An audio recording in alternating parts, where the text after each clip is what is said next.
can see it, right? Yep.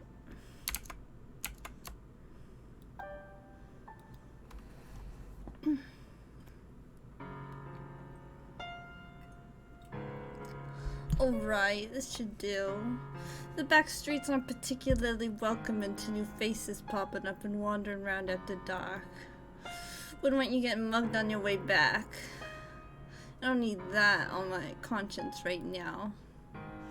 Alright, out of curiosity, is the brothel you work at now the same one that was attacked 4 years ago?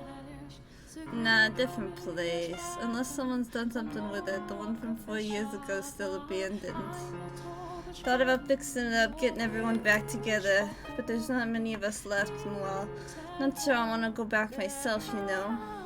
Understandable. What was Morgana like when she was there? Not sure what to tell you. She never talked much, so I'm not sure if she even liked being around us. I can assure you she did. She's told me her time at the brothel was one of the few chapters of her life she remembers fondly. If that's true, that's great to hear. There were times I thought maybe we should take her to an orphanage somewhere. But well, you know how my experience living at one of those went, so yeah. But at the same time, it sounded like a bunch of whores were gonna make better parents, so I was never really sure what the right thing to do was. And then after the raid, well, I felt like shit. She didn't have to be there, but he stupidly thought it was a good idea to keep a little girl in the lawless back streets. I can't tell you what the best choice would have been, but I can tell you her time with you changed her for the better. So you don't need to feel guilty about choosing to keep her there. Haha, I appreciate it. It's not too much trouble. Could you tell me about Morgana in more detail? It's a bit late tonight, so how about tomorrow? Got a little something I want to give you too. Oh? It's nothing much, but you'll see. I'll sneak into the courtyard again tomorrow night. Alright, I'll meet you there then. Anyway, I'm off. Actually, one last thing before I go. Take this. What, knife? To protect yourself. Shouldn't look like you're hearing anything. I'm not, but if I take this in you, it's fine, I've got two. You have... Collecting pointy things is one of my hobbies. Doesn't sound like the safest hobby. Anything with a nice sharp tip can just shiver down my spine. Makes my heart skip a beat. I'm not sure those are the appropriate feelings to have about Blaze. Reminds me of the time Jacob gave Maria a cartridge. She got pretty excited about that too. I can understand taking interest in weaponry, but hers seems somewhat excessive, dangerously so. Anyway, I don't see why you shouldn't take it. She has a point, it's dangerous out at night. Honestly, I'd rather not be carrying a knife at all. Why? Why not? They scare you. Oh, I'll be fine. It's only for self-defense, not hurting other people. Really, you don't have to worry about me. I do appreciate the consideration, though. If you say so. Okay, I'll take it. Thank you. It's nothing. Just give it back to me tomorrow night and we're all good. Anyway, see you then. Stay warm. Pretty sure I was dressed much warmer than her. We should get going too. Alright. It's chilly night though.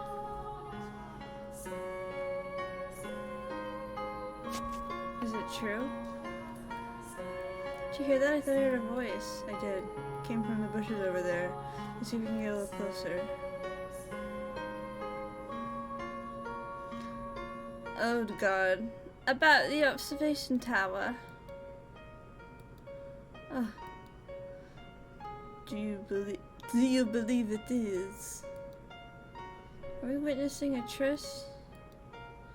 Really, the circumstance I just walk away and let them be, but she mentioned the tower, so I can't. Just sit and try not to get caught. Agreed. Several different people have told me the same thing. That there's someone being held in the tower. Who was the first to mention it? Michael. You know the man who showed up yesterday? He's staying in a room in the mansion. Ah, the one with the white hair. Yeah, him. Who else told you? Nellie. And well, he hasn't said anything to me personally. She says Mel has confirmed it as well. I see. There's no need for concern. The only thing in the tower is the Lord's fortune. Trust me, please. Pauline, you know how many enemies the Lord has. You know how many of them would like nothing more than to see him fall. This allegation that he has someone imprisoned on his personal property is nothing but a fabrication by these people. Don't be one of them. Support them. Support me. It's a terrible shame Mel and Nellie think the Lord would do such a thing. Don't listen to Pauline's lying to you. Should I say hidden or should I intervene? Really, you more than anyone in the world. You have my complete trust, you know that. But I'd still like to see it for myself. Oh, good for you. If there's none in the tower, then prove their accusations are baseless. Pauline, I want to trust you even more, so please let me see what's in the observation tower. Please. You say there's no one there, so there shouldn't be any problem, right? Okay. I'll talk to the Lord when he's here tomorrow. Can't let you know that permission, of course. Once I've spoken with him, I'll let you see what's in the tower. Thank you. It's getting late, you should head back. Okay. Don't look so glum, Pauline. We'll see each other again tomorrow night as usual. Yeah. Well, good night. Good night. I don't think she can miss it. I'm gonna grab my pasta.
A gente nos nossos é muito tarde, mas porque todas coisas falam mentira, estou olhando azul em terra, pouco e pouco,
Eep, sorry I'm taking so long.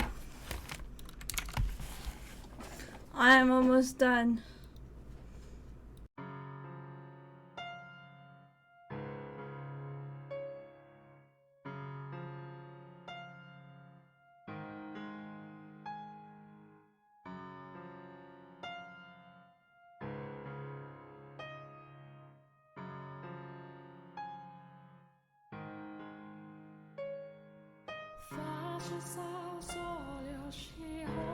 Okay. I'm so sure about that.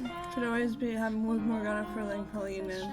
I'll have to keep a close eye on him tomorrow. I know you're out there. Show yourself. If you won't come out to me, then I'll have to come to you. I have a good idea where you're hiding. Oh my god. Finally decided to show yourself, did you? How'd you know I was there? Simple, I can sense the presence of others. Hardly what I would call simple for most people.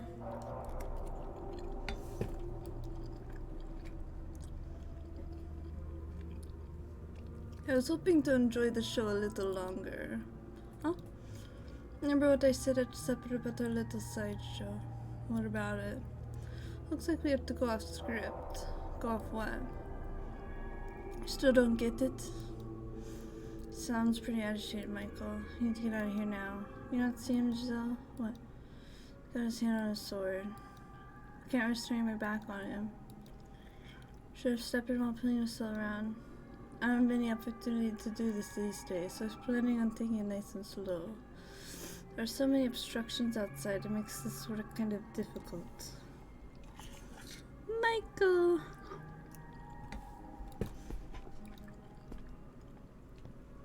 If you care about the nun about Pauline, truly means something to you, then you need to set Morgana free.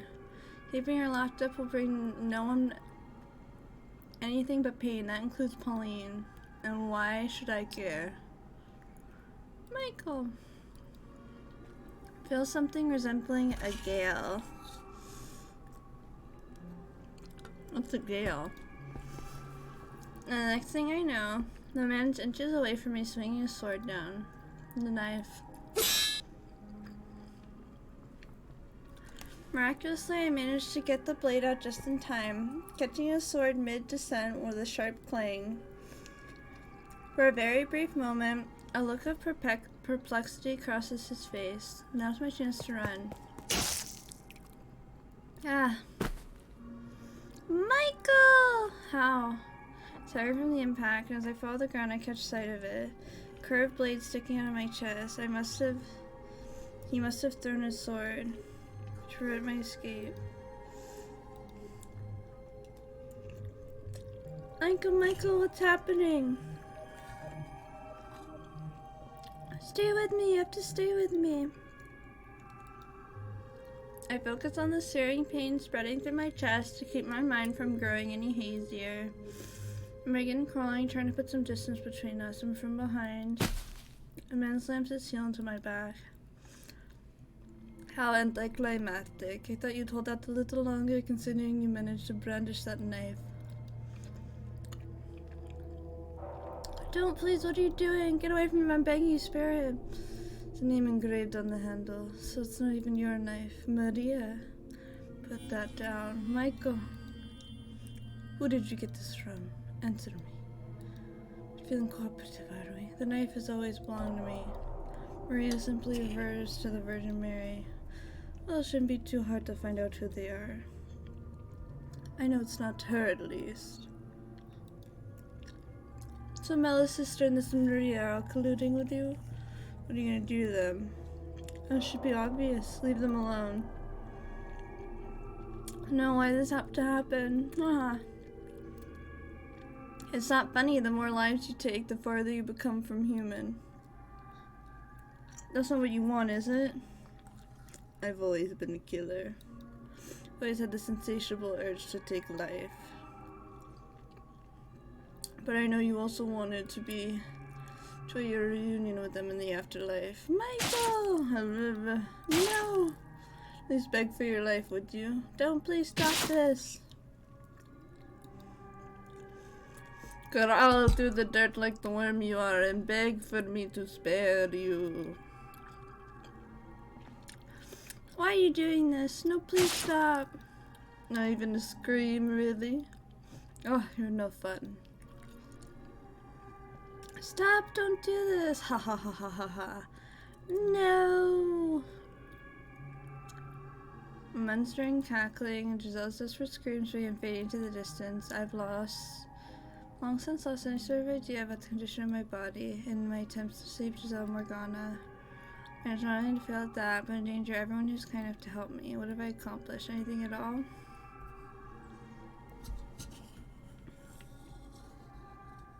Damn. Got the bad ending.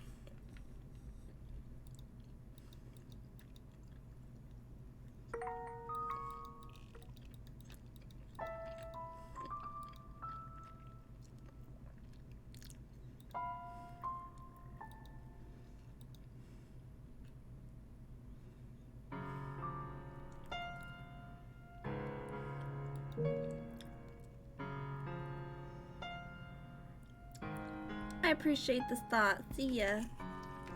Oh, hold on a second. Something else you need? Oh, like if you could tell me about the time you spent with Morgana. Anything, no matter how insignificant it may seem. I wonder what kind of life she had there. How's tomorrow sound? Tomorrow? I'll sneak into the courtyard tomorrow night. Meet me there and I'll tell you what you want to know. Why not now, though? No real reason. Need a little time to sort some things through. See you tomorrow night. Stay warm. Not even a chance to get another word in. Also, I feel like I'm dressed much warmer than her.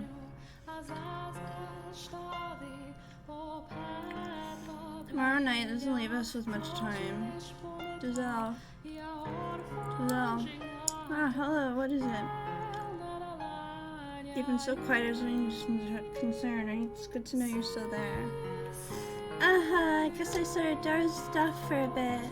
I'm fine though, no need to worry. Are you sure? I think we should head back too. We've done everything we can today. You're right. Running into Maria was a great stroke of luck. Thanks to her, we now have confirmation that the nun is indeed Pauline. We potentially convince Pauline to try and talk to the swordsman. Depending on how things pan out tomorrow, we could be getting very close to accomplishing our goal. I'm sure it'll be smooth sailing just like with Mel. I certainly hope so. So before you go to sleep, do you want to talk for a bit? Of course. In fact, I was about to ask you the same thing. So you say on the inside you actually enjoy being surrounded by girls more than talking to me, don't you? And you seem to enjoy teasing me. I'm just kidding. Truthfully, I don't think I ever wish you were there to save me more than then. I've never been comfortable in spirited environments. Put 3 women in a room and it'll get like that. Yeah, it can be overstimulating. I could not have been more out of my element. I don't know, you seem to fit in pretty well to me. You really think so? You made for a great plaything. Oh yes, I'm quite good at that, aren't I?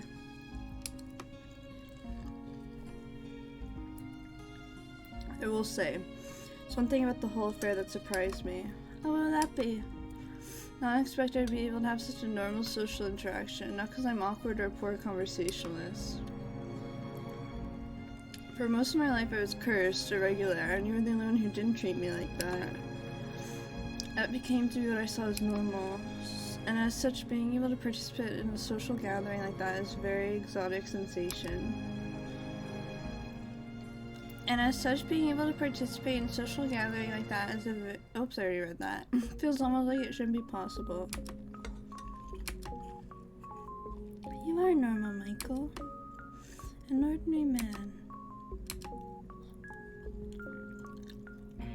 This right here, this is what I wish I always had in life. Me to finally attain it in death. I suppose lamenting on details would make me ungrateful. Glad to have the experience, so I'm glad to hear it. So, you know, I've been talking about how much I want to save Morgana, and that hasn't changed. Neither is my desire to change everyone's future. But if you want to leave this place, go some far away and have a life of your own, you have my full support. Got everything you ever wanted. I have the right to choose to stay here, live in this time. I wouldn't dream of it. I'm gonna leave you trapped in that darkness. I will not make the same mistake twice. Regardless, no point in me choosing a life without you there as well in the flesh. Okay then, well, I'll be here waiting. Hopefully not for long. I don't think Morgana and I have a great deal in common. What? One a daughter of the god, one a demon child. We are both forced into inhuman roles. Living lives of solitude, constantly having things we cared about taken from us, including ultimately our lives. The big difference between me and her is that I had you. If you hadn't been there at the end of my mortal life, perhaps I too would have grown to despise those who had put me through such misery. Curse their very souls. She had no one though, not a single person to be there for her final days. But she told us though, her life wasn't all sorrow and misery. She had eventually to come find happiness in her time at the brothel. In fact, she even said that was where she learned to experience joy. Well, I know there were a number of girls there. Maria was one of them. She was particularly close with. Perhaps her being here could have a positive effect on Morgana. We'll have to see what she says tomorrow night. That we will, and then our time limit is noon the next day. So we'll need to have everything necessary figured out by then. Everything it will take for her to have a change of heart. I'm not worried one bit. I have complete confidence in you, Michael. I am somewhat worried. What's there to worry about? Here, I'll shout you can do it 100 times. So you're planning to cheer me to death? I just want every last bit of you to know I'm rooting for you. I'm sure you made that abundantly clear. There's something I wanted to tell you if that's alright? Yes. When I learned about your past, about your body, it came as a big shock to me. So I'm confident you know my feelings for you haven't changed one bit. I do. But I want you to notice, even if I had found out back then, instead of having waited 100 years for you to return, my feelings still would not have changed. If you had told me when we were alive, I still would have accepted you. Now, of course, I know it's not something you could have come out with so easily, especially considering everything you went through because of it. We only lived together for a little over a year. We were only partners for a month, so I understand how difficult it would have been to think I would push you away. I'm not sure you grasped just how much I loved you even then. My wounds ran deeper than even I knew, and them fully healing was simply not possible. Anyone's touch, anyone's warmth, and my heart and body would have rejected. Sincerely wish I had to express that to you more clearly. That it had to be you, that I needed you. I did believe at the time I could start with you, or we could have a normal life together. Or well, I fooled myself into believing it. I could never rid myself of that guilt and shame at how it was impossible for me to give that to you. I would imagine our future together. You smiling with our children in your arms, playing with them, scolding them, teaching them. I would remember that I am incapable of giving you those children, or of engaging in the prerequisite acts. The more I wish for your happiness, the tighter that guilt constricted me. Or do you apologize for not saying anything? You carried far more weight than any one person should ever have to carry alone. You don't have to do that anymore. For one, I'll support you no matter what. And this time, you're normal to everyone, not only me. You have allies. You don't need to take everything on yourself anymore. I love you, Michael. I do. I absolutely adore you. Where is this coming from? I'd say it, so I did. Is that a problem? No, no problem. Blushing, aren't you? Your cheeks are red as tomatoes. I wish I could see you now. I'm gonna open the window. Why? It's nice. It's gonna be cool. Exactly. I need to cool down. Haha.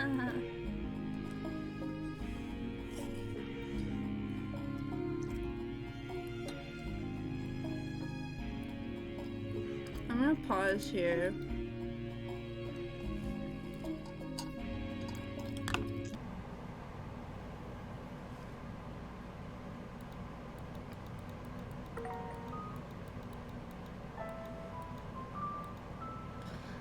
Let us continue. Here comes the voice acting.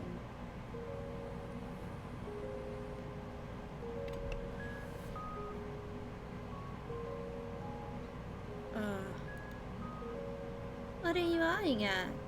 It's a spring snow.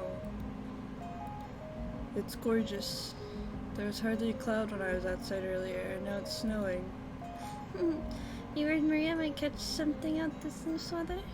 Hopefully she's in bed by now. I've never seen it snow in the spring before. Maybe I wasn't paying attention to what lay beyond the dark walls of that house. Maybe. Have you? Have I? Seen a springtime snow before? 3 or 4 times, perhaps. So not very often, no. Ah, so you've seen this already. Would it have been better if I hadn't? No, that's not what I'm saying. I just thought it'd be nice if it was the first time for the both of us. You sound like a little kid. Is that childish? Well, I don't mind either way. I'm still glad my first time seeing it isn't alone. Are you seeing what I'm seeing? Little specks of white drifting through the darkness. Yes, I can see it. It's beautiful. I'm happy I could see this with you too. You don't want the wind to cool you off too much now. I think it's time for you to warm back up. Sorry, I was so engrossed by the sight. Maybe it'll stick and you can see it again tomorrow. The grounds would be quite lovely covered in snow. But for now, you should get some sleep. I suppose. You already passed out once today. You need to make sure you're well rested. Hard to argue with that. Be counting on you to... I'll be counting on your help again tomorrow. Our success or failure depends on how tomorrow goes. That it does. Let's make it count. Good night, Giselle. Good night, Michael. Uh-oh. Ah! I'm nervous! One day until her death. Oh, Lord have mercy. What is going on? Huh? My head feels like someone drove a spike through it. What's going on? Am I in the cellar? What? My hands are tied up behind my back. What am I doing down here? Wait. Giselle? Giselle? Say something, Giselle. Unable to make any sort of sense out of my circumstances. It's not long after I regain consciousness that panic begins to sink in. And the most unsettling thing of all, the most frightening detail, is the fact that I can't hear her voice. Awake, are we? Are you the one who brought me here? What, you don't remember this morning? Morning? Right, I woke up because I heard someone enter the room, and then he hit me over the head. You're not dead at least, that's good. What do you hope to accomplish by tying me up and bringing me down here? Remember what they said last night at supper about me putting on a little sideshow for you? What? It was reenacting the Last Supper with you as the guest of honor. Oh, now I see. When you were asking if I had any family or friends, trying to find out if anyone would notice if I disappeared, if anyone would make any noise. You're sharper than you look. Only you'd caught on yesterday. Please, Giselle, say something. Giselle, why won't you answer me? Why can't I hear your voice? Why can't I feel you there? You're a quiet one. Thought you'd be a little louder. Gah. What made you decide to get rid of me? Did the nun say something? She had nothing to do with this. I have permission from the Lord to act on my own discretion. Should I come across anyone acting suspicious? This doesn't seem in the least bit wrong to you. I wouldn't say that. You're an acquaintance's friend who made a long trip to come see him, and I have you tied up in the cellar. That's something that I would consider right now, but seeing as you're good enough friends for him to let you stay here, I assume he's also spilled everything. He never had what it took, that boy. If I were to guess, it got to be too much for him to handle, so he went to a friend, to you. Leave him out of this. I see. So how much did he tell you? If you come clean, I might even let you go. Get rid of him, have you take his place. I said leave him out of this. So you're determined not to talk, are you? What a loyal friend. Listen to me. Listen? Oh, I'm listening. Because you have a lot of talking to do. I don't have many chances to let loose. So I'll be taking as much time as I can get today. He says in an eerily flat tone of voice as he draws nearer, pausing between each step as if to taunt me. And when he reaches me struggling to get off the ground, slams his heel into my shoulder. Not being able to use your hands makes you appreciate how much easier it is to stand up when you can, doesn't it? Help! Someone please help! Jerry, hi Mochi, how are you? Don't waste your energy. No one ever comes back this far. And the door is so heavy, your screams would never make it out.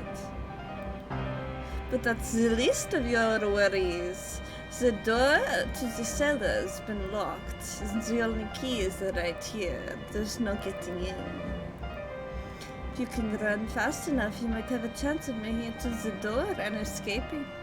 I'm doing Epic Gamerella. How are you? I'm doing good too, thank you. Sorry, I was looking at something. Want to test your luck? I doubt you can make it. Puts the full weight of his body into his heel, pressing down on my spine, turning my breasts into gasping sputters. I gather together all my strength, but even that isn't enough to overpower him. I'm excited for today's reveal. Oh yeah, that's so exciting! Now you're going to tell me everything. What are you and the boy scheming? What's your endgame? Who else is in on it? Damn it.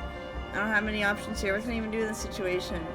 Tell me what I want to know, and maybe I'll let you leave. I guess I have no choice but to tell the truth. Alright, fine, I'll tell you everything. Just know this isn't some attempt to beg for mercy. Came to this mansion in order to unlock the door of the observation tower and free Morgana. Mel was not the one who told me about her, though. I went to him and asked for his assistance.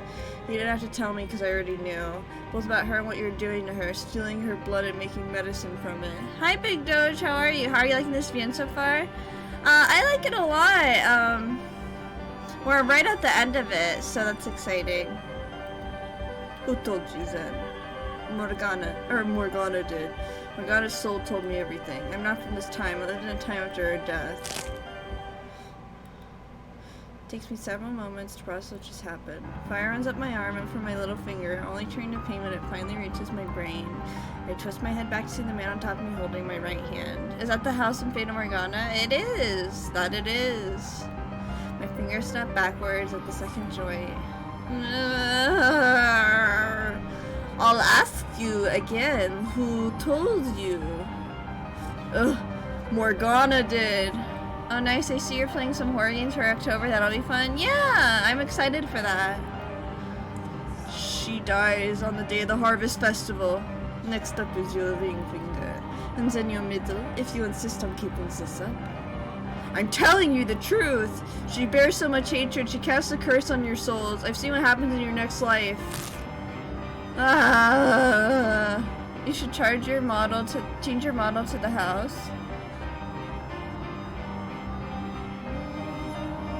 The house? What do you mean? I don't have a house model. Oh, that Among Us group thing we're thinking about? Baron said if he's free the day we plan it, he'd love to join. Oh, okay. That's what Gemmo said too. So Gemmo's up for it as well. So we just need to find a few more people and then plan it. Now you're resorting to souls and next lives? I'm genuinely impressed. What lies are you going to cook up next, white-haired knave? If I don't set Morgana free, your souls will be enslaved for all eternity, imprisoned in this cursed mansion. When the bell tolls noon on the day of the harvest festival, you'll lose everything, all of you will. You cannot escape it unless you do something. In the nun, the reason you locked Morgana up in the first place, she won't be safe either. She'll be killed. 2 fingers left. Can you keep the act up that long? Everything I'm saying is the truth. I've seen it all with my 2 eyes. Why are you so insistent on maintaining this farce? Is it to protect the boy, or do you have some other motive? Every last word is true. I asked Aurora, but she had to think about it, the type of games that stress her out. Oh yeah, I understand. Continuing to lie isn't going to make this any easier. Your voice is shaking. The pain's starting to get to you, isn't it? Who is this Leon Kennedy motherfucker? Hey Strange, how are you? Oh god, he's German? You think that's a German accent? I'm trying to do a Russian accent!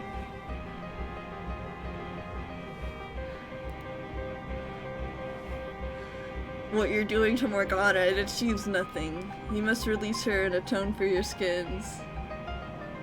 Oh, you want Mew? Okay. Let me do that really quick.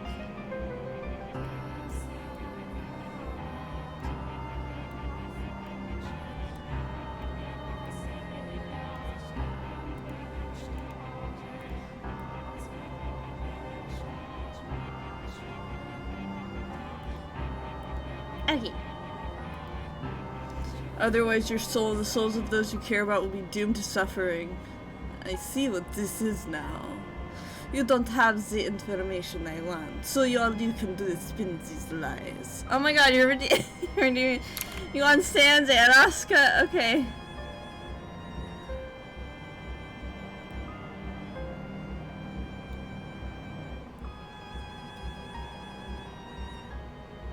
Where's Sans? It's a party. Lane? Ah! There's so many redeems!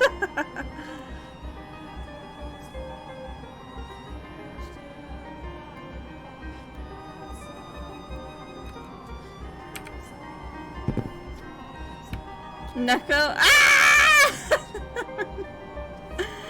Okay. Let me find it.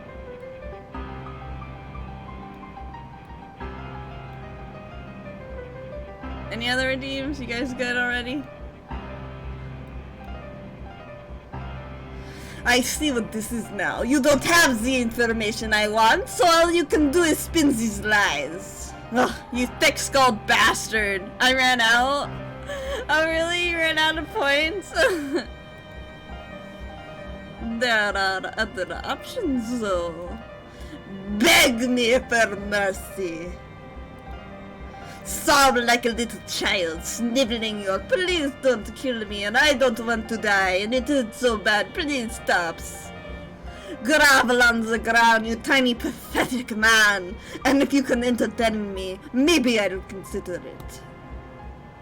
I will never shed another tear, and I will never beg for your damn mercy. Nothing I've said to you has been a lie. Some cheap attempt to fool you into letting me go. Every word of it is true. I know the sins you've burdened your soul with. I know the fate that awaits you in your next life, and I will gladly tell you every detail. You're down to just your thumb.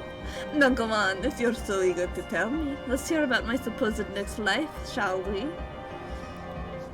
In your next life, you lose your memory in an accident, causing you to forget your own humanity. And the innate savagery you normally keep hidden beneath a mask is revealed unrestricted, and you turn into a creature. No more than you turn into a beast. My mask? You murder countless people, including the woman you once called your lover. Lover? Hers is a name you know very well. Pauline, your tether. My tether? How do you know that word? Because I know everything. I know what you wanted. I know what you were never able to obtain. You idolize humanity, yet you yearn for peace. You're telling me I killed the nun in my next life? I am. That is the fate that lies waiting for you. Her love for you is so strong she refuses to believe you're dead, and she leaves her seaside home in search for you, and she finds you, but you slaughter her. Did you say she lived on a city on the sea? In addition to her, you also lose someone else, a woman who tried to give you peace you so desired, which eventually causes you to succumb entirely to instinct. Enough! It also kind of sounds Romanian, like he's a vampire. Well, that's fine. That's closer to Russian. Alright, fine. Now I know what you are. You are no mere seasoned liar. You're some kind of evil spirit that deceives humans. You're peering into my heart, telling your lies specifically to manipulate me.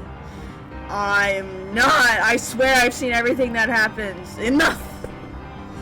But there's a chance you can change your fate. All you have to do is cease your involvement in Morgana's imprisonment, set her free, and I'll allay the hatred she bears for you. Are you deaf? I said I've heard enough. Release Morgana. Save your soul. Give her a better future. Silence! I think I'll take off your arm first. Cut right through your shoulder nice and slowly. Don't. Ha ha ha ha.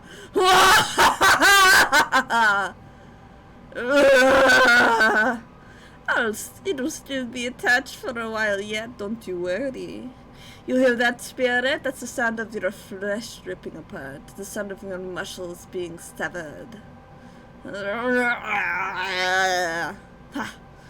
going to be doing much. Not going to be doing much talking anymore, are you? Not through the pain you aren't. Plead for your life, spirit. Beg for mercy. Admit it was all a sham. Apologize. Let the room fill with your cries of agony. Nothing was a sham. Every last word, it's all truth. I'll rip that head right off your shoulders. I don't care who or what you are anymore. You're dead. Someone, I don't know what voice to do. You will do no such thing. Oh my god, it's the fucking nun. Get back. You will not harm him any further. Pauline. What are you doing here, Pauline? I told you to stay away. The door was locked. I opened it. You. One of Nellie's hairpin was long enough to get into the lock and undo it. She won't be getting much use out of it anymore, though. Busted up pretty bad in the process. The locks on the tower door are too complex, but the one here is a lot simpler. Bet you never expected me to go cat burglar on you, huh? You stupid boy! Oh, what was your question again last night again? Something about being on the edge of a cliff or whatever? Wait, SpongeBob, what, can you just turn in your essay? Well, here's your answer. I'll do everything I can to save both of them. This is terrible. How could you? Oh my, you're badly hurt. Sit tight, I'll call for a doctor. Don't worry about me. You need to talk to him. Get him to talk. We've got to do something about you, though. I'll get that wound patched up at least until you can get it properly checked out. Thank you. Was it you who went to get Pauline? No, I ran into her while I was looking for you, which is when she told me she was looking for him. Neither of us were having any luck, so we scoured the mansion together. And when we reached the stairs to the cellar and heard the screaming, my worst fears were confirmed. So I picked the lock and here we are. Sorry we didn't make it sooner. This could have been avoided. God, look what he did to you. There's so much blood and your fingers. No, you made it just in time. My arm's still attached and I'm not dead. Neither of which would be true without you. So I guess that means I actually did something good for once. Did something for someone other than myself. That you did. So everything Michael said is true? The Lord isn't storing his valuables in the tower. He's got a girl locked up there. Well, is it true or not? It's still the Lord's property either way. The church is being funded with her miracle blood. So that makes her valuable, yes. So you're saying I've been handing out human blood, telling people it was medicine? Not human witch. No, Morgana is a human girl. She doesn't become a witch yet, at least not here. All this time, I've been lying to the people who believe in me without even knowing what I was doing. Like you said, you didn't know. You haven't done anything wrong. Ignorance does not excuse sin. All that time I spent with you and I didn't notice anything was wrong. That's just the idea. You weren't supposed to notice anything. It's not your fault I deceived you. It's unreasonable to think you should have been able to. All that, you did it to help me though, didn't you? Like a stupid little girl, I seemed with all the good of your heart. Never once tried anything deeper than that about where it was all coming from. Maria was right, I was blind. I was content to be pleased with the people I thought I was helping. I want you to do something for me. I want you to set this girl, set Morgana free. Please do not make your sins any greater than they already are. But without the witch's blood, we lose the Lord's patronage of the church. What good is a church that isn't actually saving anyone? Actually, no, that's avoiding the point entirely. What do you mean? To tell you the truth, I never really cared about the church at all. What? How can you say that? When you've been so unconditionally charitable, even if it meant giving away food or money you needed yourself. People call you the saintess because that's what you are, a saint. It's true, I do that. The fact is, I'm no saint. I don't deserve to be held up as one, nor do I belong in that position. I'm just an ordinary girl. I never wanted to become a nun, you know. I just didn't have any other options available to me. I sure didn't have the confidence to make it out there on my own like Maria, so I did as I was told, to keep myself from thinking it was a mistake. I'm feeling dissatisfied with that choice. I put everything I had into my responsibilities to the church. My unconditional charity was rooted entirely in selfishness. The longer I kept it up, the harder it became to stop. I forgot what I really wanted. And what would that be? A normal, happy life as an ordinary girl. In the city on the water. What? Is that what you said your dream was for your next life? Right. Yeah, a quiet life with the man I love. You might get that wish in fact. Huh? That's what you said, isn't it? That her next life she lives in a city by the sea? That is correct. In your next life, Pauline, you're not a nun. An ordinary girl lives out in the seaside city. Sweet, cheerful, energetic girl wears her heart on her sleeve. You're both your mother and your father. And So, do you believe me now? I don't know. Your claims are utterly ridiculous. But it's getting harder to think that you're lying. If that's what you really wanted, Pauline, what should I have done instead? I envied what you had, that's solace. So the last thing I wanted was for you to lose it. But you're saying you found no peace in that life? That's right. Then what should I have done? I wanted you to take me away from this place, somewhere far away. I wanted you to make it so I could be Pauline, not Marie. That would have been my ideal life. To live with you, have a family with you. How? How was I supposed to know? You couldn't possibly have known, I realized that. That makes me every bit as complicit as you. Set Morgana free. I will be expected to pay for my crimes. That itself is not a problem. I have every intention of facing the consequences. But we have done terrible, gruesome things. I don't know what the usual punishment for such is in this land. But if I had to guess, I would say execution. And me being an outsider makes it easier for people to place the blame on me. I won't be able to take you away. We'll find each other again in our next lives, okay? Okay. As I'm sure you'd heard, my involvement in this conspiracy ends here. I'm glad to hear you've decided to take action. Sorry about your fingers and arm. Still alive, that's what matters. The third key is in the Lord's possession. You said you needed it by noon of the harvest festival, yes? Which means we need to act quickly. That's correct. We must set Morgana free before the bell tolls noon tomorrow. Send tonight. That's the next time the Lord will be here. Tonight I'll kill him and take his key. Wait, no, we're not shedding any blood to get his key. Do you remember what I said a few minutes ago about not committing any further sins?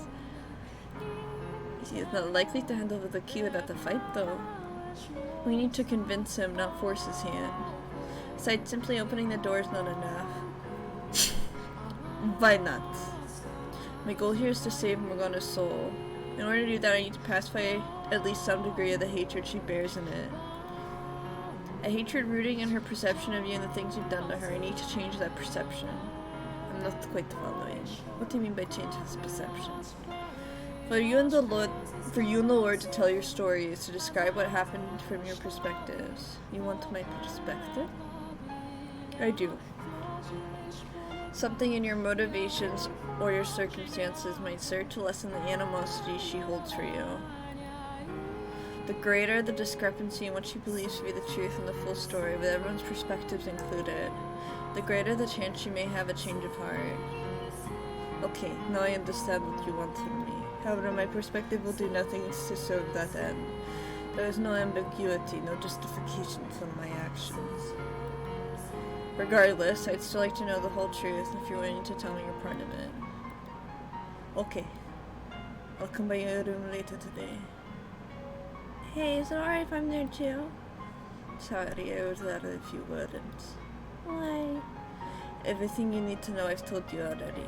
I captured a witch, and I kidnapped a young girl for profit and imprisoned her in the tower.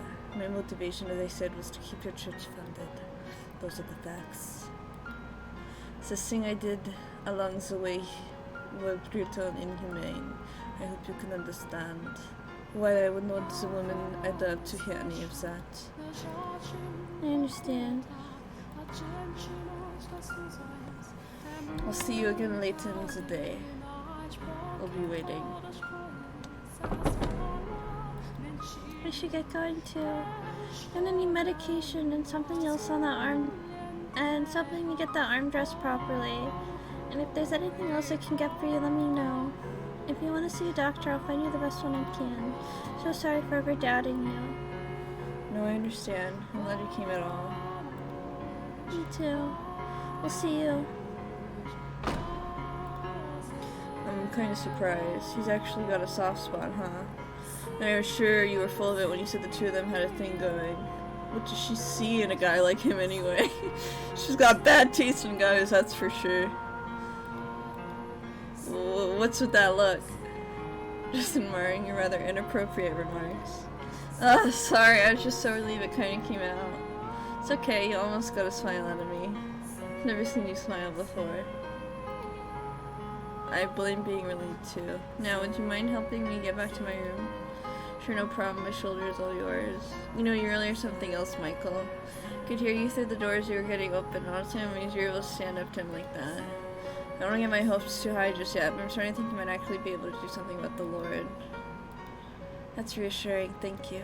Sure. Anyway, let's get going. You should get as much rest as you can until he shows up. Well, I mean, you should be going to see a doctor at these wounds. Oh yeah, Nellie's been worried sick about you all day.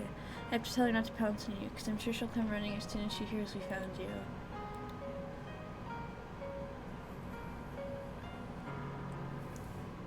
Giselle. You were right, I do have people here who will support me. People who are grateful for me and who show concern for me. But you have to know, Giselle. It's your voice I want to hear more than anyone else's. Why can I not hear you? Where are you, Giselle? Giselle.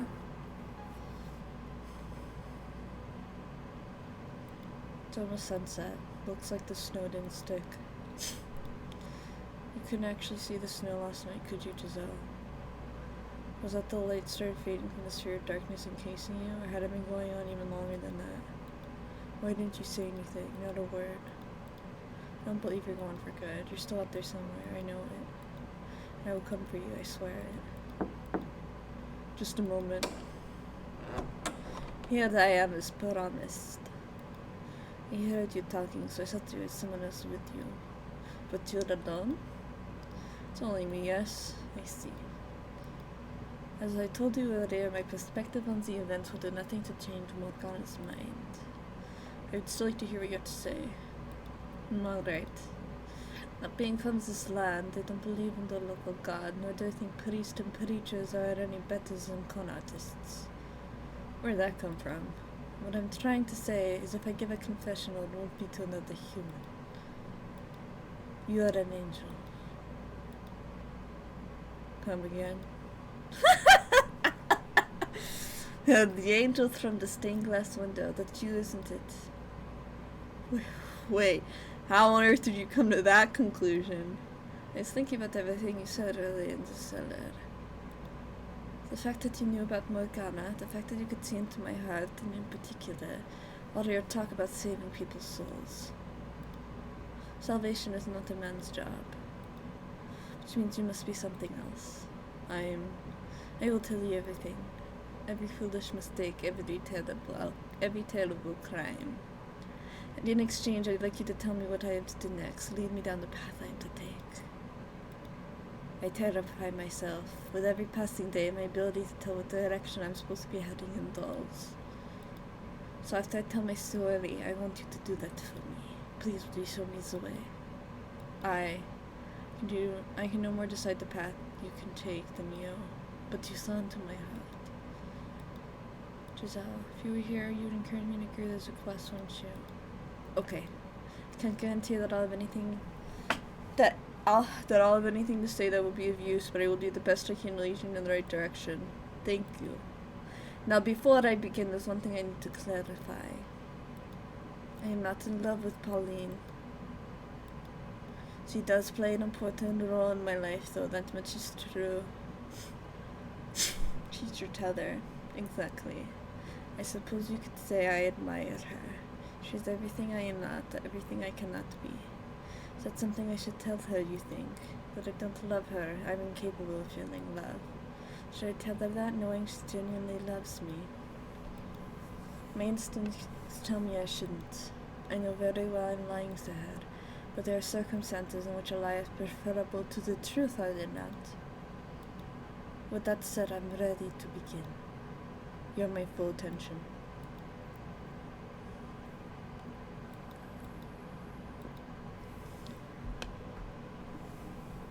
As you know, I am not from this land. The issue is, I don't know any more about where I came from than you. And there's the Silk Road stretching out before me as the eye can see. I know this guy's supposed to be Asian, but I'm not doing an Asian accent.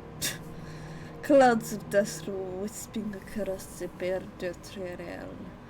The endless expanse of red earth. It remains branded into the very fabric of my mind. But beyond that, most of my memories are gone. I can only clearly remember the last 5 years or so of my life. My oldest real memory, I was a slave. I didn't work on some nobleman's estate, but instead I did physical labor, construction work. I built roads and buildings, tore down hills and mountains. That's where I just decided someone built like I am would be the most use, I suppose. And while I doubt I need to tell you this, the living conditions were miserable. As the slaves withered away and died on a daily basis. Working a noble's estate would have been easier, without a doubt, if only for the fact that I would have a specific master. I don't remember anything about my life before becoming a slave. All I have is a few images from which I can guess I was a part of a caravan, or perhaps a messenger. I vaguely remember being waylaid. We were vastly outnumbered, massacred with little resistance. Or at least I assume that's what happened. When I next woke up, I had been stripped bare and was surrounded by men I did not recognize. The words they spoke were gibberish to my ears. But I could tell from their tone of voice and expressions that things they were saying were not friendly. They seemed to be mocking me, laughing at me. As you might expect, I attempted to protest, but evidently I had been beaten quite badly while I was unconscious. My joints were stiff and swollen, on top of my dehydration, so I could barely move, let alone pick up a fight. As strong as I might have been at full health, I was in no condition to do anything then. You have no idea what that's like. How it feels to be abused and humiliated, desperate for food and water. Oh, I see. So as I was saying, I was a slave for one grueling, torturous year. No one treated me like a human being. There was no one from the same part of the world as me, and there was no one to come to my aid. Over time, I came to learn their language, so I can only speak it. I don't know how to read or write. But to be honest, I think that I was happy in not understanding what people were saying about me. My accent is fading because it's fucking hard, okay? And this guy talks a lot. They had many words to describe me, none of them flattering. Some of them even would call me beast. And the longer I was treated as something less than human, the more I began to question whether I really was one. The darkness grew inside me with each repeated insult, and I wanted to make them pay for the daily abuse. And who wouldn't? The desire to exact vengeance when you've been mistreated is only natural. It's perfectly reasonable. But they were right about what I was deep down, a beast, and my revenge went far beyond what could be considered reasonable. 4 years ago, I was sitting in a carriage as it rattled along a dirt road. This was not the kind of carriage you rode around town in, but a filthy slave transport. I was packed front to back with slaves, or soon-to-be slaves, I suppose I should say. There were men, and young women, and even children. Everyone wore a look of hopelessness on their faces, and no one had the strength left to resist. They looked like me a year earlier, deprived of food and water and beaten into submission. Slave traders' guards were armed, of course. I'm just gonna read normally, I can't do this. Swords hanging from their hips, ready to cut down anyone who showed any sign of resistance. We just know this is our Russian, German vampire guy talking, okay? Who's also Asian. So they sat there lamenting their fate. Sitting beside me was a young girl crying in silence.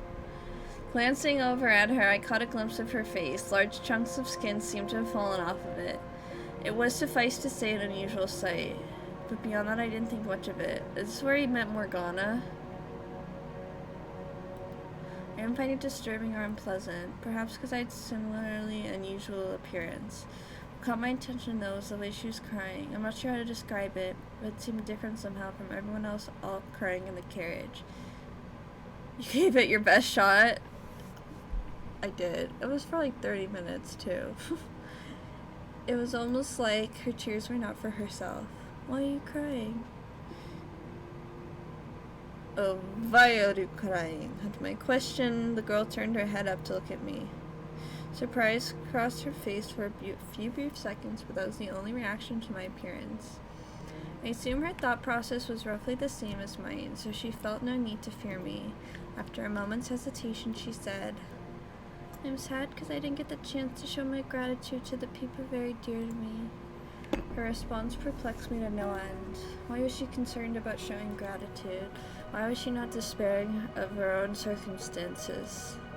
Why was that the emotion that gripped her in the moment? No hatred for the slave trader and sorrow for herself. To this day, I still don't understand.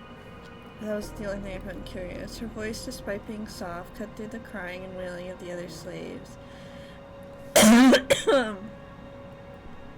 Excuse me. I pictured it like a single patch of clear water in the middle of a swamp, untainted by its surroundings, genuinely undulating. One sentence was all she said.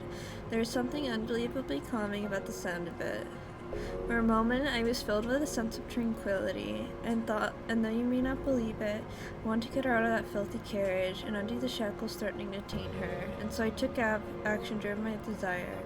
There's no lie, I promise. No, don't kill me. Please, you can have all my money. One sec.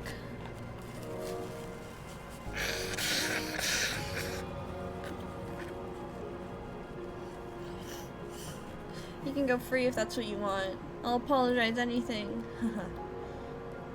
What? Why are you laughing? Please spare me.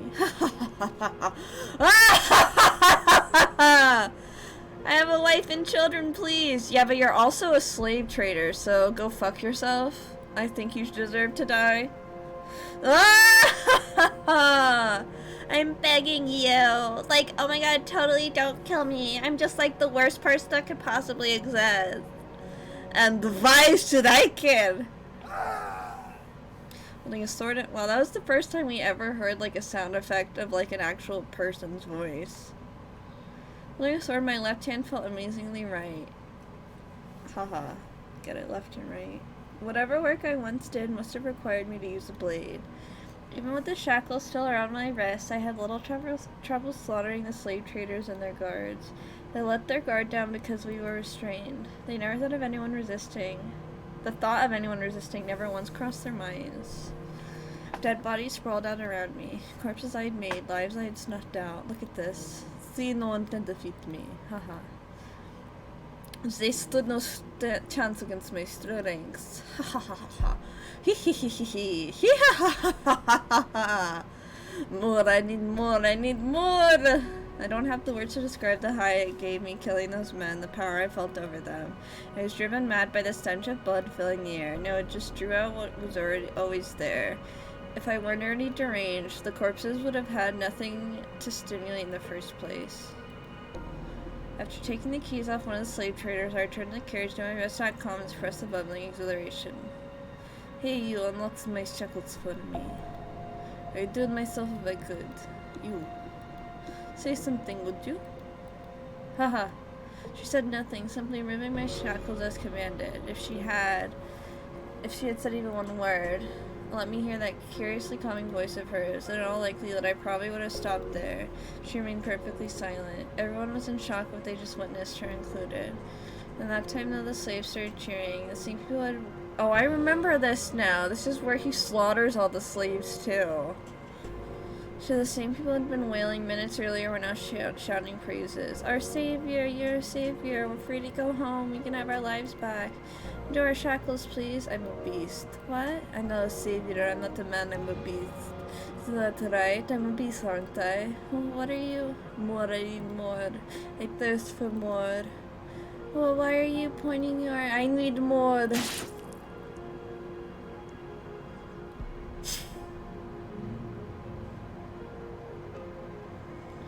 In that moment, the last of my reason dissolved.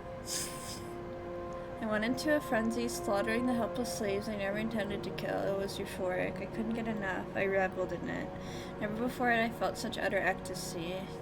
Their cries for mercy as I ripped through them were delicious. The look of fear in their eyes, the way their face twisted, the splatters of blood around their mouths open in screams, the despair that filled them. I didn't care anymore that they were just as much victims as me, that they had suffered the same abuse and humiliation. All that was buried beneath the waves of bliss that ravished me. Everyone who asked to be spared, I skewered. Worked my way around inside the carriage, killing dozens upon dozens of slaves. Heads went rolling off shoulders, hot geysers of blood spewing from open necks. I was practically wading through blood by that point. Some bodies I completely dismembered. Others I disemboweled, leaving their entrails to hang out of their open guts. All of them had looks of agony frozen to their faces as death took them. I don't know if it was unconsciously avoiding her or if it's just coincidence, but the girl was the only one left alive. She, of course, hadn't been spared the mess, so she sat there drenched in sticky red gore. Her lips appeared to be trembling, though I couldn't tell for sure with so much of her skin missing. Fire inside me still burned white hot. She was the reason I had done any of this in the first place. I'd stood up because I wanted to set her free. My original intentions were since gone from my mind. Raw pleasure overwhelmed any sense of reason. Approached the girl, pointing the sword at her neck. I expected her to scream, beg for her life like the others, but she did nothing, simply stared up at me. Why didn't you run? At my question, the girl finally spoke. Why did you kill them? The sound of her voice quelled the furor within me. It baffled me. I had no control over it, yet the strange girl could pacify me with a single utterance. The words she used didn't matter, it was her voice. She could have called me a monster, and it would have the same effect. Because I felt like it. Couldn't explain my reason for murdering the slaves. I didn't have the words to express the things that drove me. All I could tell her was that I did it because I felt like it. Then why haven't you killed me yet? Couldn't find a sure answer for that question in my somewhat rattled mind either. In retrospect, I realize now that her voice was my first tether, but at the time I had no idea why I didn't take her life in my frenzy. I'd killed other children, other women, young, old, sad, miserable. It didn't matter. Nothing had so much pricked my conscience. I don't know. Said then I stepped off the carriage and walked away, left with questions I couldn't answer. Was I really a beast? Was unleashing my innate savagery and reveling in the massacre of helpless people really all I wanted? I didn't know. After escaping from the slave traders, I became somewhat of a bandit. I'm gonna save here. Guys, I'm live again. Ugh. I got off work about 2 hours ago. I was hanging out with my friend for a little bit, and then I really wanted to play some games. So that's what we're gonna do. Play some games. Gimme games. Start off with Fata.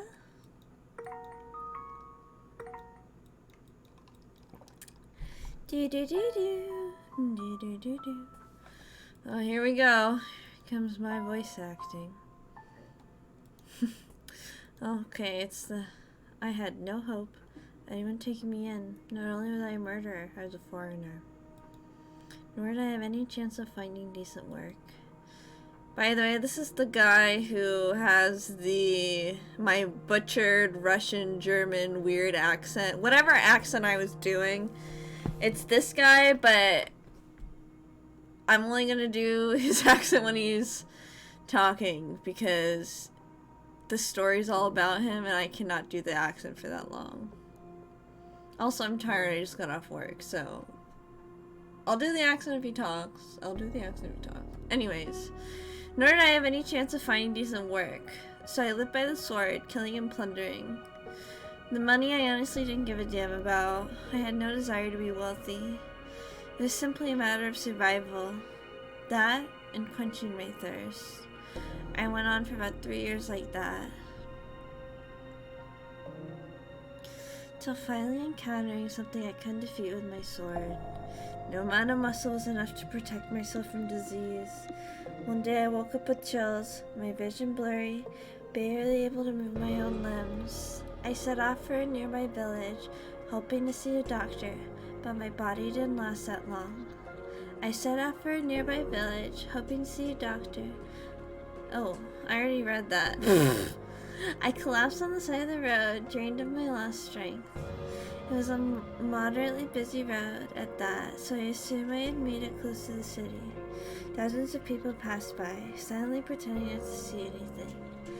I didn't look like someone a respectable person would want to involve themselves with in normal circumstances, so it was no surprise they weren't interested in this sick, filthy foreign man. I couldn't remember the last time I had bathed. It's hard to look at me, let alone get anywhere near me. This is where I'm gonna die, I thought. It seemed like a suitable end to a mad, murderous monster's life, withering away on the side of the road beneath the sneering passerby. The fact that I was still alive after 3 years of leeching off of other people's lives was itself wrong. I didn't lament my impending demise. I accepted that such was the way of the world. But then, I glanced up to see a woman in a nun's habit looking down at me. Are you alright? Are you sick? I'm gonna check your temperature, okay? Oh, you're burning up. You shouldn't be out here in this condition. Do you not have anywhere to go? Don't worry, I've got you covered. There's a church not too far from here. Hang in just a little longer and you'll be fine. And what is your God going to do for me? He helps people in need. Haha. It's not very big, but we always have people in need there. You can rest up on the open beds, and I should be able to get you a little something to eat. Promise it'll be better than staying out here at any rate. Can you stand? Not a problem. We can do this together. Put your arm around my shoulders. The church isn't that far. We can. Oh, I'm so dumb. The church isn't that far. We can do it. You? Wait, you? How do you say you? Vous? No, not vous. You? Ju? Ju? Are going to carry me? Yep. It'll be fine. We'll make it one way or another.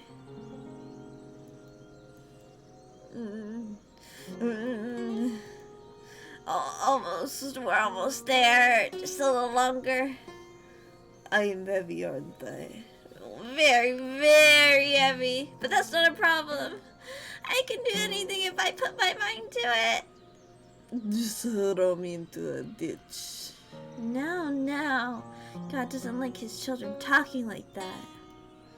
Almost there. We're almost there.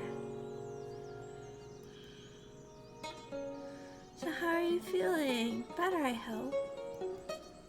There's some applesauce on the bedstand if you're feeling up to eating anything. And you're welcome to stay here as long as you need to. Why did you help me? Because that's what people do. They help each other. That's not what most people do. I like to think it is. You church people are exceptions. I'm not sure I agree with that.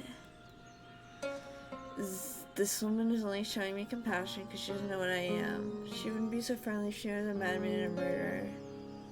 If there's anything else you want, let me know. I can't make you any fancy dinners, but if it's anything I can get, I will.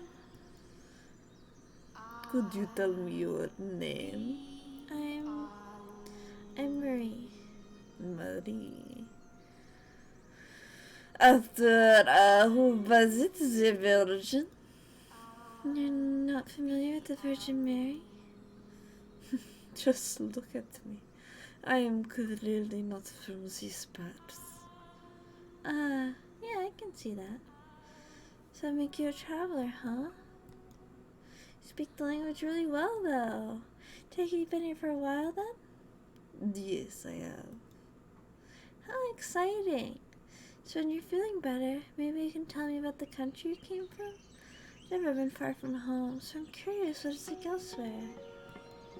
There's nothing I could tell you. It can be anything. Tell me about yourself if you want.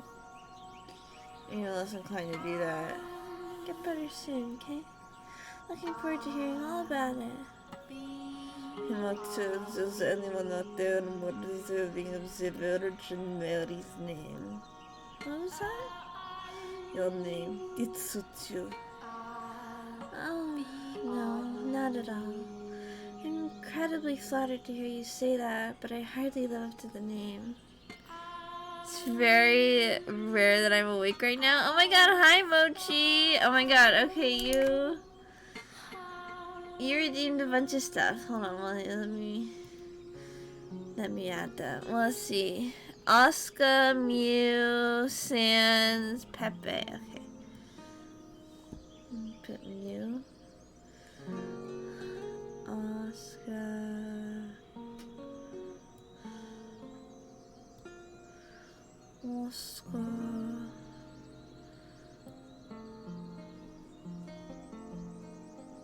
Pepe. And then... Alright, I'm out of points. And then... Sans. Let me find it. There we go.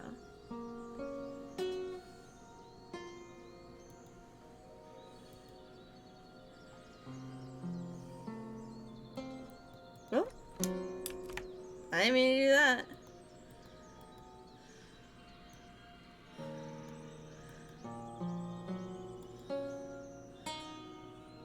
How do you rotate it?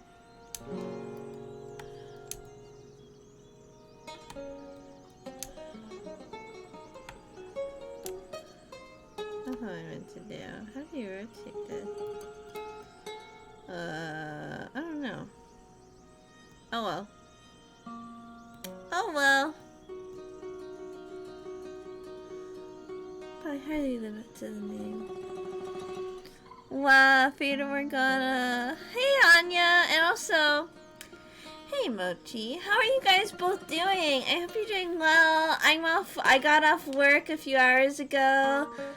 I did a little relaxing, and then I was like, oh, I want to play stories. I may stop talking all of a sudden because I may fall asleep, but probably not because I'm having a lot of obsessive thinking keeping me up. I'm sorry, Mochi. I hope your mind can calm down. But if you stay up, I'll play Grisaya after this. So, what's your name, by the way? I have no name. You don't? If you want something to call me by, you can choose a name for me. Anything you want. I am nameless. You give me a name. I think you should be the one to choose your name. I'd be more than happy to help, though. But you should go with the name you think is best. I see. Well, I should get going. I'll be around, so if you need anything, just holler. Bye then. How am I supposed to choose a name for myself when I don't know anything about me? I recovered quickly with a proper bed and roof over my head. But I was back on my feet only after 3 days at the church. My body was more resilient than I ever knew.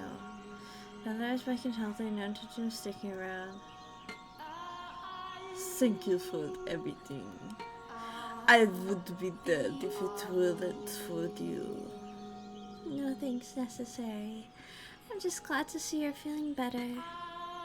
There's no need to be in such a rush to leave, you know. Stay a bit longer. Make sure everything's alright. I'm not going to stay any longer than necessary. If you're sure. This is payment for the food and the lodgings. Pauline and Yukimasa's backstory. This one's really interesting. Yeah. I can't accept that, no. We don't charge for charity. Charity is not free. You paid for it. Let me pay you back. I can't. Please take the money. If you insist, I can accept this as a tithe. A tithe? Think of it like a donation to the church. Like you said, the work we do isn't free. Alright, son. A tithe it is. Thank you. And may God bless you for your generosity. So long. Hey, if you're ever in the area, maybe you could stop by sometime? I never get the chance to have that talk with you, and I was really looking forward to. Oh, it's just causing my trouble. What? No, you wouldn't. What makes you think that? Are you afraid you'll scare people off because you look different? I really don't think you need to be worried about that. It's not just my appearance, Do you mean it? That it won't be any trouble having me around? I absolutely mean it. Okay. I'll consider it. Wonderful. Can't wait to see you again. Yeah. Ja. Believe me, I knew I had no place involving myself with her. Killer became so comfortable in the house of God. I don't even believe in their deity, and I still knew that was nothing if not extremely disrespectful. The money I donated into the church wasn't even clean. It was stolen. I didn't feel the slightest bit guilty about it, though. I was more than conscious of what I was doing, but none of that mattered to me. She had smiled when she took it. That was enough. Seeing the nun smile put my heart at ease. Much like the sound of the slave girl's voice had several years before. It restrained me, suppressed my urges. That smiling face was my new tether. I had always believed that I was at my happiest while torturing people. So my thirst for murder was ingrained in my soul. But as exhilarating as talking to others' lives was, there was a part of me that yearned for peace. I'd gotten a taste of that with her, and I wanted more. Even knowing I had no place in that world, that peace was something I'd never attained, so I longed for it. Started with brief visits every few months. Time led the frequency began to increase. Soon it was once a month, twice, and once a week. like that my visits gradually grew as well. Each time I showed up, and then greeting with a smile, quenching my thirst without the need for blood. The more we met, the more I endeavored to be a normal man around her, or to play the part of one. I thought that if I acted like there was nothing wrong with me, I wouldn't be out of place at her side. I wanted to feel like I belonged in that peaceful world where she lived. Ah! It's the giant man! Marie, the giant man's here! Giant? Hello there. I didn't think you weren't coming this week. I was having trouble deciding on what to bring you. You're always welcome here, you know. You have to bribe yourself in. But I appreciate it, thank you. I wouldn't feel right if I didn't bring something. I brought out a variety of fruits for you today, so you can share them with the children. I'll be delighted. Thank you so much. It's nothing, really. So, have you decided on a name for yourself yet? Not yet, no. Nothing at all? Makes talking a little awkward not having anything to call you. In that case, the giant man is as good as anything.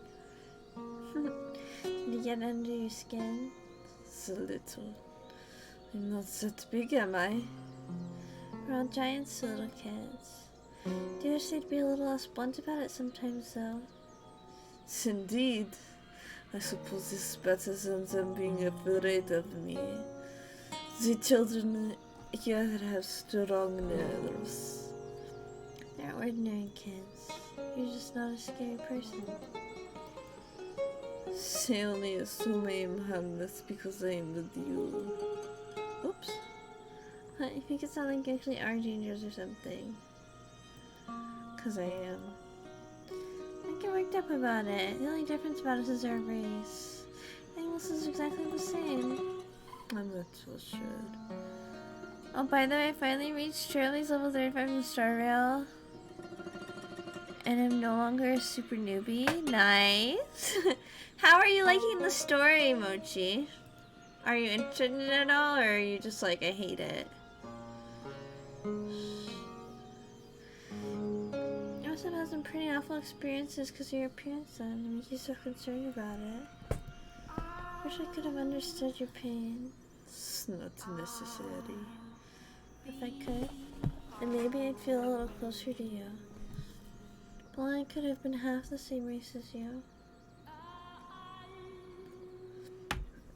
Oh, the story, it's great from what I read of it. Oh, okay, cool.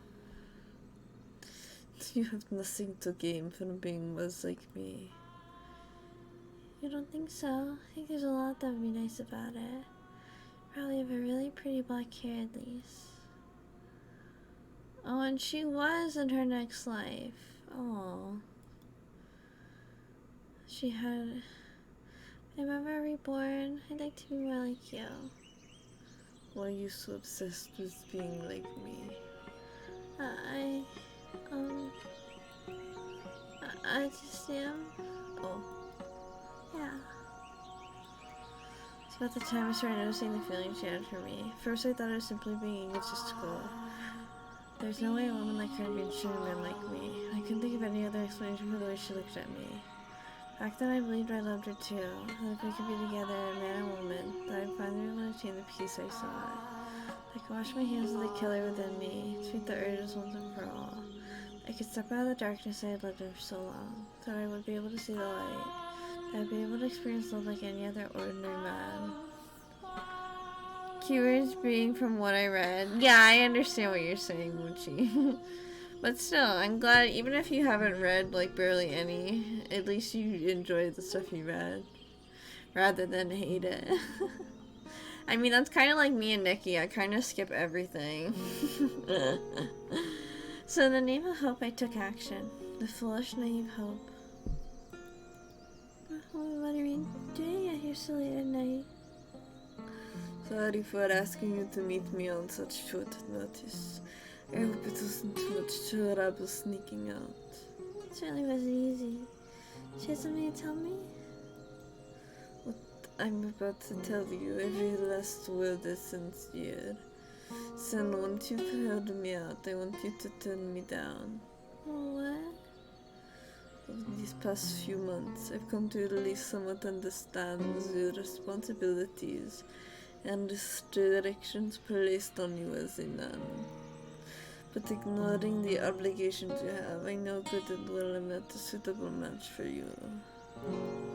Which is why, as I said, I would like you to turn me down. I still want to hear it.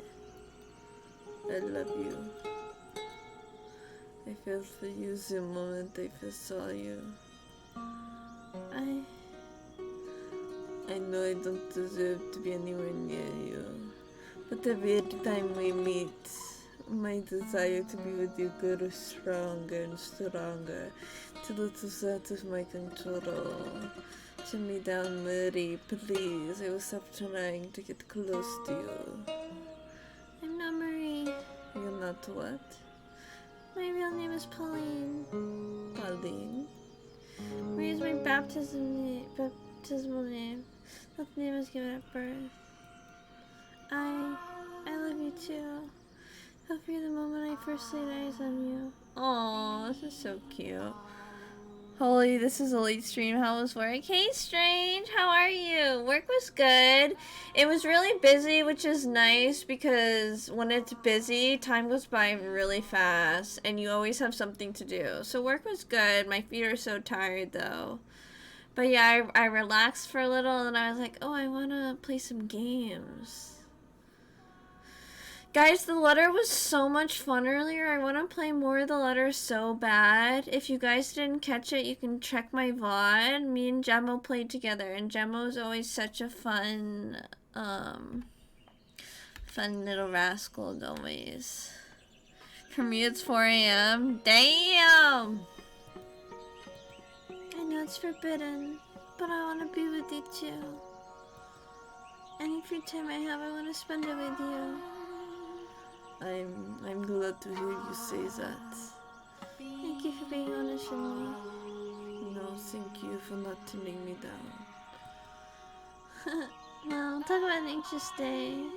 I asked you to meet you out here tonight. I wonder what it might be about. I felt like my heart was gonna explode all day. Heart explode? Guys get nervous about telling girls how they feel too, don't they? Yes, we do. Always fun seeing you with Gemma. You're always hell energetic with her, and it's awesome. Aw, thank you. Yeah, I love Gemma. She's so fun. Until now, I had no idea falling in love was so hard on the nerves. Thinking about you makes my mind turn to mush. It's hard to work like that, you know. Is it truly that stressful? Like that for you too? Yeah. Thinking about you makes it impossible to concentrate. Tell me something, Pauline. What is it? How exactly is it hard on your nerves? How exactly? It's like, in the clouds, and I want to scream, and I want to jump into the lake all at the same time. That doesn't help me much. Could you be a little more specific? Really? Are you trying to embarrass me? It's like, my whole body gets really hot. You mean you get aroused?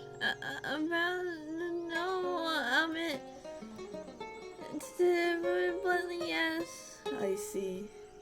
You real jerk, you know. You shouldn't go around trying to humiliate ladies. Sorry, I didn't mean to. Oh, you. That was insightful. So I'm not in love with her, romantically attracted to her, or even physically attracted to her.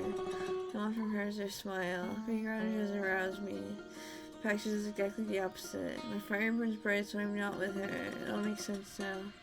She wants someone to keep me placated. I'm disturbed thorough and thorough. Murder and a beast. See? So I didn't want to say anything. I knew you'd laugh at me. I'm sorry. I truly am. Did ultimately get what I wanted out of the arrangement. She became my tether. Became an invaluable part of my life, even if I had no real love for her. Well, he does have love for her, he just doesn't realize it. Because he thinks she's some, like, crazy demonic beast. When I was with her, I was at peace. That said, her presence didn't completely rid me of my urges. Still occasionally struck with bouts of insatiable thirst. A overwhelming desire to mutilate anyone who came into my line of sight. Sometimes Pauline became the object of that desire. It goes without saying that I never did draw my sword on her, but I know even knowing when I might lose control. If I ever did kill her, then there'd be nothing left to keep me from regressing completely into a beast. Pauline and I arranged regular nighttime meetings, though never once did I tell her how I truly felt. I had no intention to either. When I was with her, I was the role of her lover. Oh wait, hold on one sec.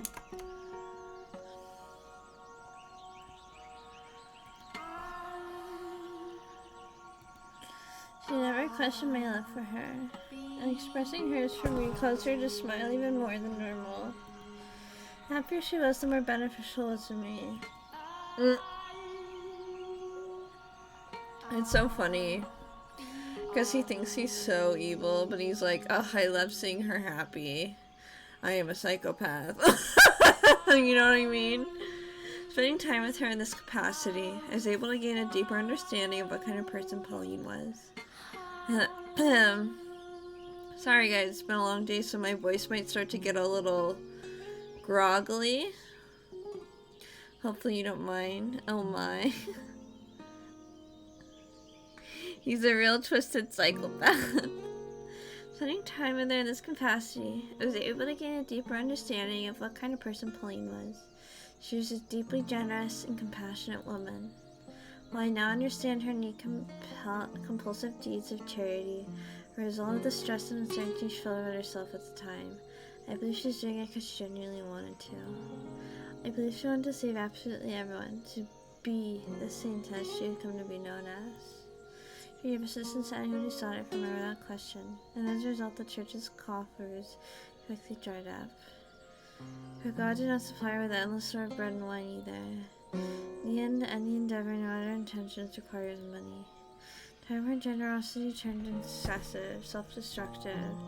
She even skipped meals so others could eat. In retrospect, it was probably my fault too. They pushed her towards wanting to be a regular girl. She pushed back against that desire by being even more charitable. Soon her actions started making other nuns' lives difficult, giving her a less than favorable reputation within the church.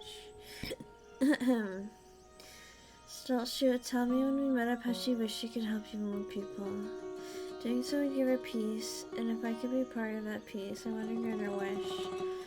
But what could a killer like me do to help? Petty thievery would make me nearly enough money to keep a church and orphanage running, and a raid large enough scale to do so would inevitably be traced back to the sword, which would ruin the church forever. How is the murderer to acquire such a large sum of money? Ready to jump at any opportunity that presented itself. When I received a summons from the Lord,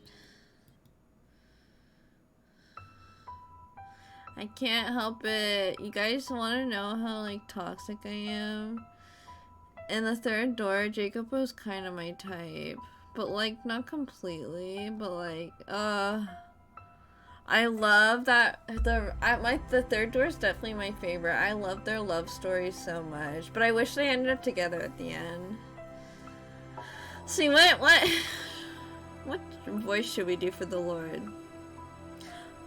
I take it you're the Oriental man who's been buzzing around a local church of late? Jacob. When I first saw the Lord, I was surprised at how young he looked. Couldn't have been more than a couple of years difference between us. I had envisioned him as an elderly, or at the very least a middle-aged man. Jacob Poe and that portrayal was so good.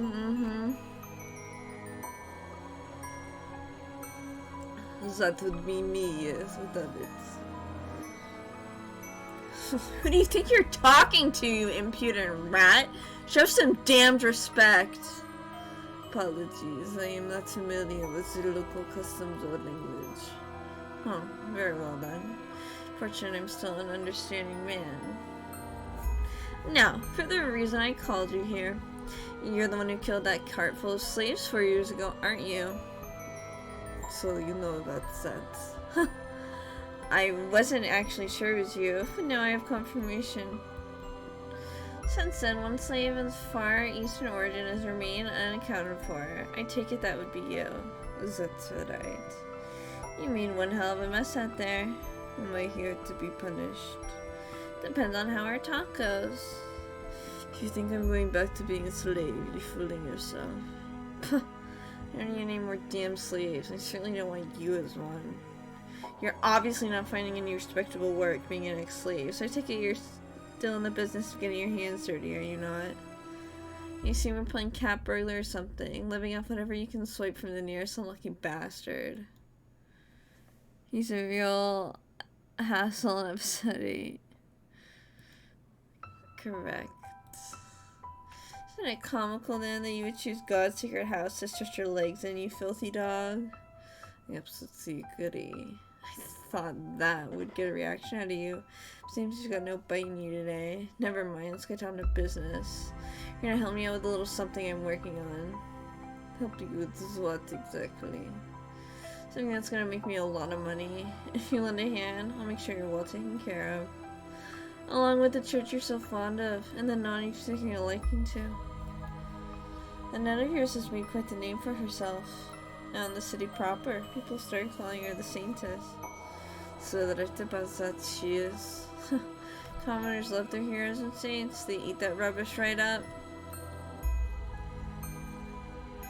But saint or not, you simply can't create food from nothing. Her work is causing financial troubles for the church, is it not? It is, yes. If you help me with this, I'm offering you an entirely new church, one where she has complete control to do as she wishes. She'll make it into the biggest church in the city. She'll be able to help even more people, which would surely please her. What would you have me do? Jumping at the first whiff of scraps, you really are a dog, aren't you? I don't like conversations that overstay their welcome. Oh, I don't like conversations that overstay their welcome. Fair enough. Let's get to business. Not far from here lives a witch whose blood has the power to cause miracles. Miracle blood sounds like a sham to me. You never know. They say the sound of her first cry brought rain to the land where she was born, saving the whole village from drought. They say her blood has the power to cure any disease. I'll worry about the veracity of the rumors later. Right now, all I want for you is to capture her and bring her to me. Explain something to me, my lord. You said that if I help you, Jinan would be able to save more people than she does now. So how's this capturing the witch accomplish that? I'm glad you know how to listen, dog. We'll be turning the blood into a miracle elixir, which she will then distribute to the patrons of the church, in exchange for tithes, of course. Selling is sin. Selling isn't quite the right word, but if that's how you want to think of it, by all means. The commoner's beloved saintess hanging out an all-powerful miracle medicine that will lap it up. And in turn, you'll make a fortune. Exactly. Money I can... Oh, and in turn, you'll make a fortune. Exactly. Money I can use to support the church. It'll be a boon to the city's economy as well. A single witch's freedom is all it'll cost for everyone here to come out happy. So what'll it be? Will you help or will I have to? I'll help. I have no reason not to. Decisive and a good listener. Excellent. Once I've captured the wish, where do I take her? I have a mansion set aside where your nun can run her church. There's an observation tower on the grounds. The witch will be locked up there to ensure we have a constant supply of blood. Okay. When do you want me to get her? You're just chomping at the bit now, aren't you? I think you'd hesitate at least a little, but I guess it's foolish of me to presume to understand how a killer's mind works. All the research that I've put into investigating you and everyone close to you was wasted, it would seem. Do you even have a conscience? Don't act like you're any different. I assure you, I have a conscience. I wouldn't be doing this if it wasn't necessary for the growth of the city. No, I mean you're much as a murderer as me. You would never come up with a scheme like this if your hands were clean. Watch your mouth, dog. Don't you dare insinuate I'd ever condescend to your level.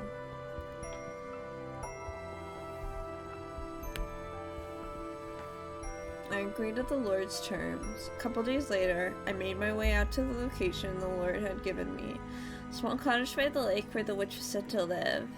I instructed to take her alive, but not that I wasn't allowed to harm her, so my plan was to force my way in and immobilize her as soon as she opened the door. The Lord was right. I didn't have anything resembling a conscience. I was far too gone to be bothered with the prospect of disabling a witch. Not even the fact that I had found a degree of solace in my relationship with Pauline would change that. However, who's there? When I heard the witch's voice through the door, I froze.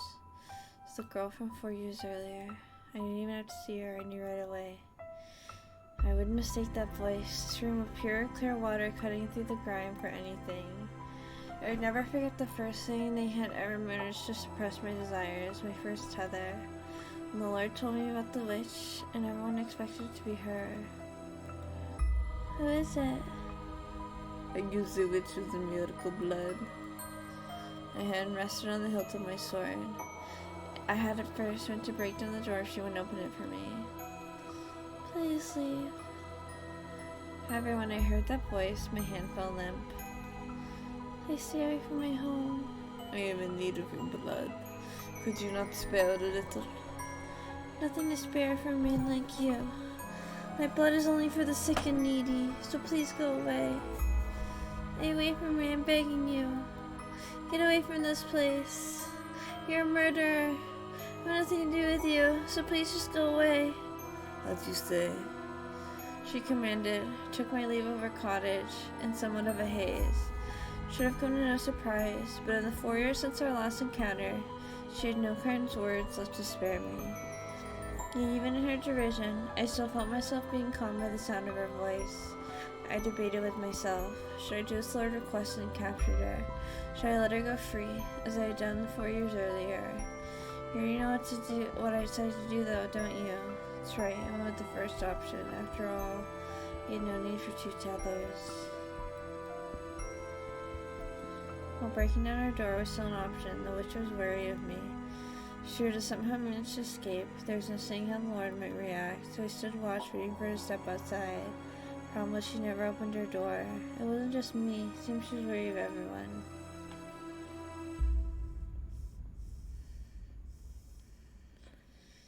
There was one exception, though.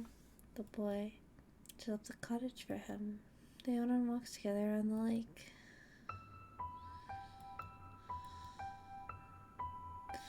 It's been a while since we last went on one of these walks, huh? I haven't been sleeping much, taking care of Nelly. It's her conditioning, we're seeing again. Yeah. Rest assured, I will give her my blessing as many times as she needs. Thanks. I really, really appreciate it. The weather's kind of not that great today, huh? Looks like we might get rain. It's probably not smart to stay outside much longer. Yesterday, I should get going. See you. Oops.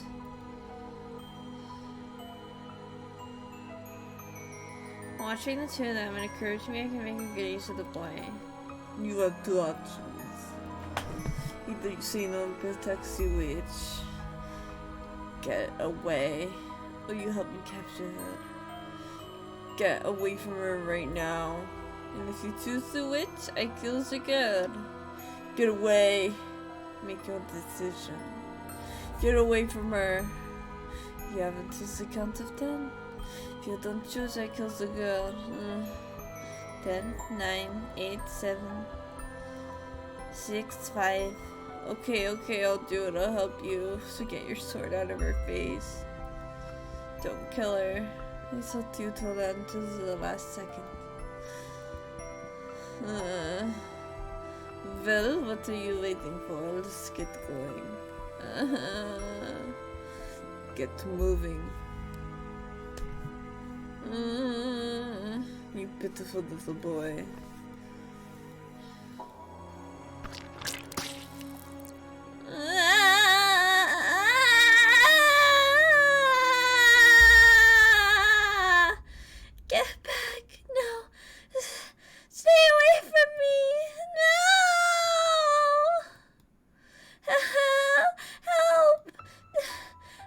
don't kill me. No. Take it. That your share should last you long enough.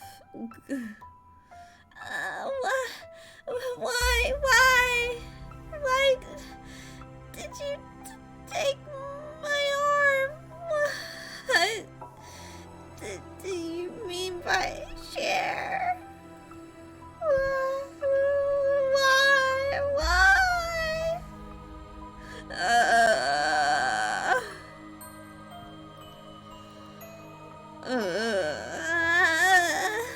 Why?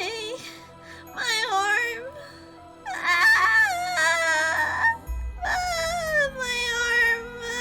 My arm.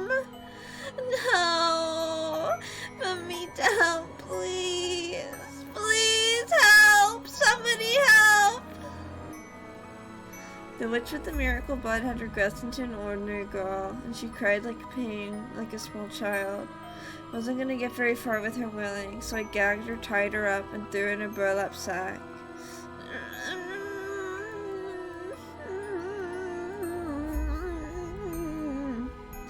Nothing personal, I just need your blood.